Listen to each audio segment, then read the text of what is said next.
सभी दोस्तों का बहुत बहुत स्वागत है। दोस्तों, आज के वीडियो में आपको दो महत्वपूर्ण ज्ञान मिलेगा। पहला ज्ञान है भगवान महात्मा बुद्ध का उपदेश। उसके बाद जानेंगे स्वास्थ्य से संबंधित बहुत ही महत्वपूर्ण जानकारी। तो पहले हम भगवान महात्मा बुद्ध के उपदेश सुन लेते हैं। एक गांव में एक मूर्तिकार रहता था। वह काफी खूबसूरत मूर्तियां बनाया करता था और वह इस काम से अच्छा पैसा भी कमा लेता था। उसके एक बेटा हुआ था। बेटा धीरे धीरे बड़ा हो गया। उस बच्चे ने बचपन से ही मूर्तियां बनानी शुरू कर दी। बेटा भी बहुत अच्छी मूर्तियां बनाया करता था और बाप अपने बेटे की कामयाबी पर बहुत खुश होता था। लेकिन हर बार बेटी की मूर्तियों में कोई ना कोई कमी निकाल दिया करता था। वह कहता था बहुत अच्छा बनाया है, लेकिन अगली बार इस कमी को दूर करने की कोशिश करना। बेटा भी कोई शिकायत नहीं करता था। वह अपने बाप की सलाह पर अमल करते हुए अपनी मूर्तियों को और बेहतर करता रहता था। इस लगातार सुधार की वजह से बेटे की मूर्तियां बाप से भी अच्छी बनने लगी और ऐसा टाइम भी आ गया कि लोग बेटे की मूर्तियों को अच्छा पैसा देकर खरीदने लगे, जबकि बाप की मूर्तियां उसकी पहली वाली कीमत पर ही बिकती रही। अब उसका बाप अब भी बेटे की मूर्तियों में कमियां निकाल ही देता था, लेकिन बेटे को अभी अच्छा नहीं लगता था। फिर भी वो बिना मन के उन कमियों को स्वीकार कर लेता था और उन मूर्तियों में सुधार कर ही देता था। एक समय ऐसा भी आया जब बेटे के सब्र ने जवाब दे दिया। बाप जब कमियां निकाल रहा था तो बेटा बोला, आप तो ऐसे कहते हैं जैसे आप बहुत ही बड़े मूर्तिकार हैं। अगर आपको इतनी ही समझ होती तो आपकी मूर्तियां कम कीमत पे नहीं बिकती। मुझे नहीं लगता कि आपकी सलाह लेने की मुझे जरूरत है। मेरी मूर्तियां बिल्कुल सही है। बाप ने जब बेटे की एक बात सुनी तो उसे सलाह देना और उसकी मूर्तियों में कमियां निकालना बंद कर दिया। कुछ महीनों तो वह लड़का खुश रहा, लेकिन फिर उसने ध्यान दिया कि लोग अब उसकी मूर्तियों की उतनी तारीफ नहीं करते जितनी पहले किया करते थे और उसकी मूर्तियों के दाम बढ़ना भी बंद हो गया। शुरू में तो बेटे को कुछ समझ में नहीं आया, लेकिन फिर वह अपने बाप के पास गया और उनसे इस समस्या के बारे में बताया। उसके बाप ने बेटे की बात बहुत ही शांति से सुना और जैसे कि उसने पहले ही पता हो गया कि एक दिन ऐसा भी हो जाएगा। बेटे ने भी इस बात को नोटिस किया और उनसे पूछा कि क्या आप जानते थे कि ऐसा होने वाला है? बाप ने कहा हाँ, क्योंकि कई साल पहले मैं भी इस हालात से टकराया था। बेटे ने सवाल किया, पर आपने मुझे समझाया क्यों नहीं? बाप ने जवाब दिया, क्योंकि समझना नहीं चाहते थे। क्योंकि आप समझना नहीं चाहते थे। मैं जानता हूं कि तुम्हारे जितना अच्छा मूर्तियां मैं नहीं बनाता हूं और ये भी हो सकता है कि मूर्तियों के बारे में मेरी सलाह गलत हो और ऐसा भी नहीं है कि मेरी सलाह की वजह से कभी तुम्हारी मूर्तियां गलत बनी हो। लेकिन जब मैं तुम्हारी मूर्तियों में कमियां निकालता था तब तुम अपने बनाई मूर्तियों से संतुष्ट नहीं होते थे। तुम खुद को बेहतर करने की कोशिश करते थे और वही बेहतर होने की कोशिश तुम्हारे कामयाबी का कारण था। लेकिन जिस दिन तुमने अपने आप से संतुष्ट हो गए और तुमने ये भी मान लिया कि इसमें और बेहतर होने की गुंजाइश ही नहीं है, तो तुम्हारी ग्रोथ फिर रुक गई। लोग तुमसे हमेशा बेहतर की उम्मीद करते हैं और यही कारण है कि अब तुम्हारी मूर्तियों के लिए तुम्हारी तारीफ नहीं होती और ना ही उनके लिए तुम्हें ज्यादा पैसे मिलते।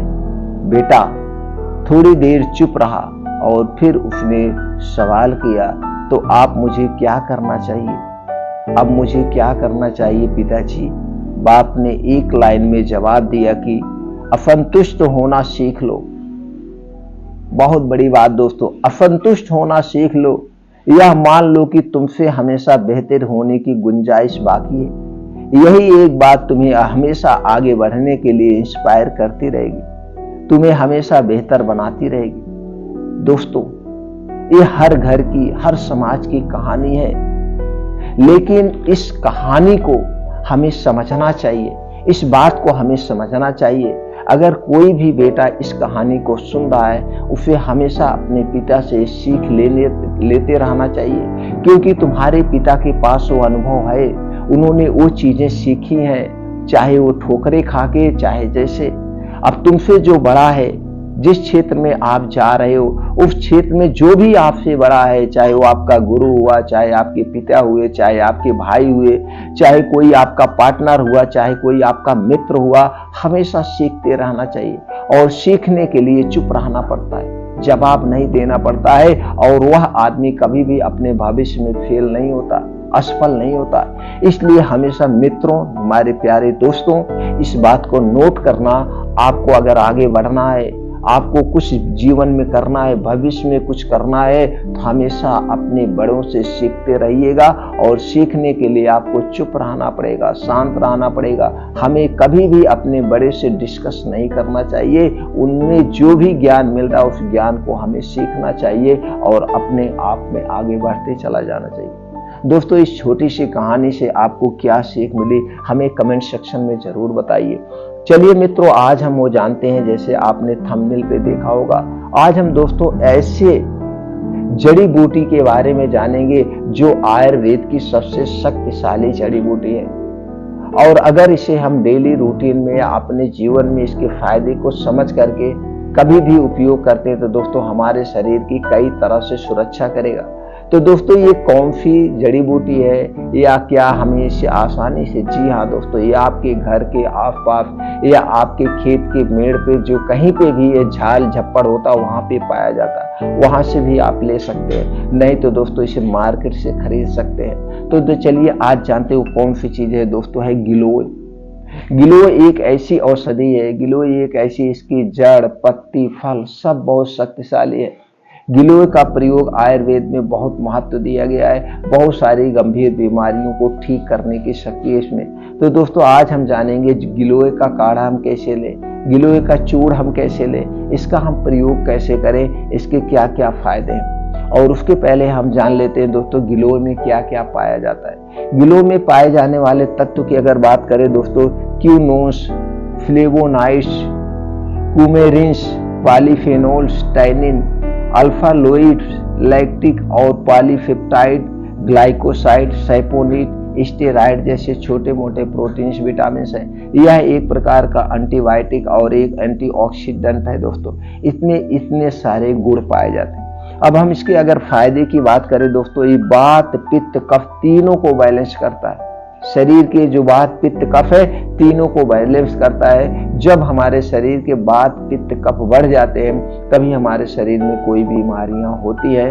वात, पित्त, कफ से संबंधित चैनल पर बहुत वीडियो पड़ी है दोस्तों, आप देख करके अपने ज्ञान को बढ़ा लीजिए। जिस दिन आप ये समझ गए, वात, पित्त, कफ को बैलेंस करना सीख गए, उसी दिन से आपके शरीर में कोई रोग नहीं होगा। और डेली रूटीन में योगा, प्राणायाम, मेडिटेशन शामिल कर लीजिए। तो दोस्तों वात, पित्त, कफ तीनों को बैलेंस करता है। उसके साथ साथ बढ़ती उम्र के प्रभाव को घटाता है, शरीर में सूजन संबंधी समस्या से राहत दिलाता है, बवासीर में भी लाभकारी है, आंखों से संबंधित विकारों से छुटकारा दिलाता है, एवं इच्छाओं को बढ़ाता है, शरीर की रोग प्रतिरोधक क्षमता को बढ़ाता है, गठिया की समस्या को दूर करने में सहायक है, अस्थमा की समस्या से राहत दिलाता है, डेंगू बुखार से भी बचाता है, डायबिटीज को नियंत्रित करता है, पाचन शक्ति को बढ़ाता है, क्रोनिक फीवर को ठीक करता है, तनाव को कम करने में सहायक है, डेंगू रोग को दूर करने में सहायक है, रक्त विकार में उपयोगी है, त्वचा संबंधी विकार को दूर करने में सहायक है, दिल से जुड़ी बीमारियों के खतरे को कम करता है, एनर्जी बूस्टर का काम करता है, मस्तिष्क की कार्य प्रणाली में सुधार करता है, कब्ज की परेशानी से राहत दिलाता है, शरीर में खून की कमी को पूरा करता है, खून की कमी, गैस, कब्ज, एसिडिटी से राहत दिलाता है, शरीर को शक्तिशाली बनाता है।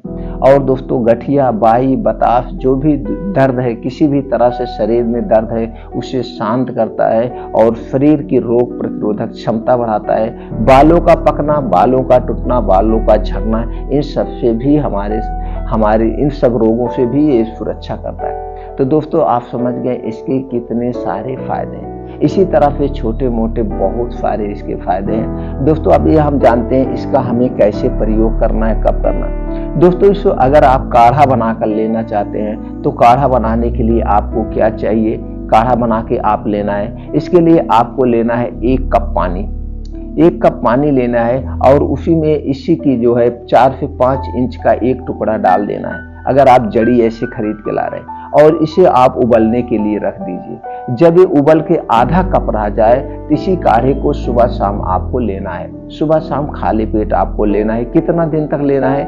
7 दिन तक। 7 दिन लीजिए। अगर किसी बीमारी के लिए ले रहे हैं तो ऐसे 7 दिन इसका काढ़ा बना के लेंगे तो आप उस बीमारी से छुटकारा पा जाएंगे। इसको ताकत के तौर पर अगर इसको प्रयोग करना चाहते हैं तो दोस्तों फतावरी का चूड़ आता है, तो आप फतावरी का चूड़ ले सकते हैं। फतावरी का चूड़ आप रात में सोते समय 1 गिलास दूध लीजिए। 1 गिलास दूध के साथ आधा छोटी चम्मच यानी 3 ग्राम से 5 ग्राम तक इसको रोज ले सकते हैं। अगर शरीर की कमजोरी को दूर करना चाहते हैं, ताकत को, शरीर की इम्यूनिटी सिस्टम को बढ़ाना चाहते हैं तो इसका चूड़ आप ले सकते हैं। चूड़ इसका मार्केट में आसानी से मिल जाता है। किसी भी कंपनी, अच्छी कंपनी का आप ले सकते हैं। तो 1 गिलास दूध गुनगुना होना चाहिए, उसी में आधा चम्मच से 1 चम्मच, जैसे आपकी शरीर की कमजोरी है, आधा चम्मच से 1 चम्मच उसी में मिला करके रात को खाना खाने के 1 घंटे बाद, रात को खाना खाने के 1 घंटे बाद इसे लेना है और इसे लेने के 1 घंटे के बाद सोना है। इसको लेने के बाद पानी वानी नहीं पीना है। तो दोस्तों इस तरह से शतावरी चूड़ के बहुत सारे फायदे हैं, आप यूज कर सकते हैं। इसका काढ़ा भी बना, हमने काढ़े के बारे में बताया। इसका काढ़ा लाइए, पत्ती 4 पत्ती आप लाइए, 4 पत्ती आप ले लीजिए। पेड़ तो आसानी से पहचान जाएंगे, आपके गांव में जो बुजुर्ग हो वो भी बता देंगे। अगर नहीं पहचान पा रहे हैं तो दोस्तों गूगल पे डालिए गिलोय का पेड़। गिलोय का पेड़ डालते ही उसकी इमेज आ जाएगी, उसकी पत्ती को आप देख लीजिए, उसी की पत्ती 4 तोड़ लाइए तो आप 4 पत्ती का ऐसे पत्ती का भी काढ़ा बना सकते हैं। और इसके जो है जड़ तना होता है, इसके तने का भी 5 इंच का टुकड़ा ले लीजिए और उसमें डाल के इसका काढ़ा बना सकते हैं। तो दोनों का काढ़ा आप बना करके इसका प्रयोग कर सकते हैं। तो दोस्तों और डिटेल में अगर आपको चाहिए कि इसका कैसे लें, कैसे ना लें, इसकी पूरी डिटेल के लिए जो आपके अगल बगल कोई आयुर्वेद का डॉक्टर है, कोई भी आयुर्वेदिक डॉक्टर है, उनसे आप सलाह लेकर के इसका अच्छे ढंग से प्रयोग कर सकते हैं जो आपके पास में हो। बाकी इसके अगर दुष्परिणाम की बात करें तो दोस्तों गर्भावस्था में नहीं लेना चाहिए, गर्भावस्था में नहीं लेना चाहिए और इसकी मात्रा ज्यादा नहीं होनी चाहिए, मात्रा को ध्यान देना चाहिए। तो आप अपने हिसाब से मात्रा को बैलेंस करके इस ढंग से इसका प्रयोग कर सकते हैं। और दोस्तों अगर आपको स्वस्थ व निरोग रहना है तो आपके शरीर में जो वात, पित्त, कफ 3 चीजें पाई जाती है, ये वात, पित्त, कफ को जो बढ़ाने वाली चीजें उसे आप कभी मत खाइए, कभी मत खाइए, हमेशा स्वस्थ रहेंगे। और डेली रूटीन में आप नोट कर लीजिए 2 घंटे का समय आपको अपने शरीर के लिए देना है। ये 2 घंटे का समय कौन सा है? सुबह 5 बजे से 7 बजे तक। ये 2 घंटे के समय में आपको daily morning walk, yoga, meditation, pranayama करना है। अगर ये 2 घंटे का आप डेली रूटीन में शामिल कर ले रहे हैं तो आप समझ लीजिए कि आपको कोई बीमारी नहीं होगी। बीमारी का 2 ही कारण है, जो हम बाहर की चीजें खाते हैं यानी कि वात, पित्त, कफ को बढ़ाने वाली चीजें खाते हैं, और हमारे शरीर में जो आलसपन है, रोज सुबह हम उठते नहीं। तो इसके लिए आपको सुबह उठ के सुबह वाले रूटीन को जरूर फॉलो करना है, आप कभी बीमार नहीं होंगे। दोस्तों बीमारी हमारी वजह से ही हमारे शरीर में प्रवेश करती है। तो दोस्तों आपको स्वस्थ व निरोग रहिए, घर पे रहिए। ये जानकारी अपने यार, दोस्त, परिवार, मित्रों के साथ जरूर शेयर करिए। सब लोग घर पे रहें, स्वस्थ रहें, निरोग रहें। दोस्तों इस तरह से और अच्छी जानकारी के लिए चैनल को सब्सक्राइब कर लीजिए, हमें भी अपने फैमिली का सदस्य बना लीजिए और दूसरे को भी जोड़ लीजिए पूरी फैमिली से। हमारा आपका एक दूसरे का नॉलेज एक दूसरे तक पहुंचता रहेगा और नॉलेज के द्वारा ही हम आगे भविष्य में बढ़ सकते हैं, अपने आप को स्वस्थ रख सकते हैं। फिर मिलते हैं अगले वीडियो में नई जानकारी के साथ।